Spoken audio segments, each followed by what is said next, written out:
Hello guys, in today's video I'm going to show you how to switch to gesture navigation from buttons in your OPPO Reno 15 device.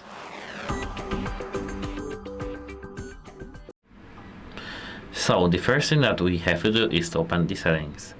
Now once we are here, we need to scroll down till we see the system and update section. Here tap system navigation, and now from buttons tap here gestures. You can tap learn to learn how to use gesture from here.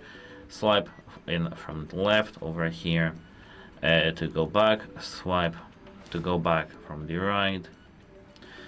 Up from the bottom to go to the home screen. Recent tasks, swipe and hold. Here scroll right, slide across the edge to open any settings. And now we have our gesture switched. That's it, how it helps you, and goodbye.